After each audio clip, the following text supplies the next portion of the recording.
defend them? No, I don't defend What do you them. do? I prosecute. Go on. That's difficult, isn't it? It's, yes, it is a difficult job. That's power. That's power. Go ahead. Well, and I like this, that each of us have been talking about, you know, knowledge is power, because what I do in the criminal justice system is I prosecute cases of domestic violence that occur within the city of limits of Tacoma.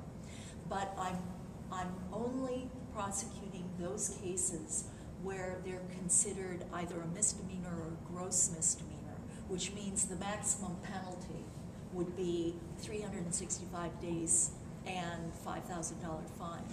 If there are more serious crimes where weapons are used, where someone has a significant injury because of the violence, they're hospitalized, those will usually go up to Pierce County prosecutors because they do the felonies. But we have a tremendous volume of cases, and just to get a feel for it, last year the city, our department, got over 5,000 police reports of domestic violence, running the whole gamut of it's neighbor calls because they hear a couple arguing and something breaks, and so a neighbor has called, all the way to homicide. You know, it's a you know, the cases are very broad. Now, so my job with the city then is to prosecute those cases.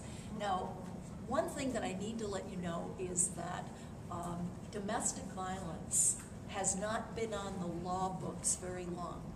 It's only been there since 1984, and that was the first time that the Washington State Legislature said, you know, basically said domestic violence is a crime. And they went about putting together not a new law with regards to suddenly there's a regular assault that occurs between strangers and an assault that occurs between partners. There's still the same crime. It's still an assault. So, you know, you're walking down the street and your wife jumps out of the bushes and punches you in the nose. That's domestic violence if a stranger does it, but it's all assault. Yeah. And so we're using the same penalties and the same format. It's just that the relationship between the parties is such that the state wanted to make sure that law enforcement, prosecutors, and the courts were on the right page regarding domestic violence. And so in 1985, they passed, well, there have been changes to our laws over the last 30-some years. And one of the things that I like about the domestic violence law, which is RCW 1099, don't be afraid to look it up. It actually is readable. But it says the purpose of the law is to recognize domestic violence as a serious crime against society and assure victims maximum protection from abuse, which the law and those that enforce it can provide. So the intent of the legislature, when they put these laws into place, was to stress for the enforcement of the law to protect the victim. Victim safety is number one.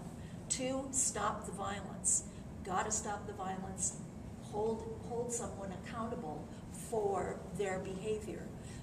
Just because somebody is caught up in that cycle of domestic violence and has developed into an abuser doesn't mean they're a bad person. It means that they don't have the skills and the tools to deal with conflict in a healthy way.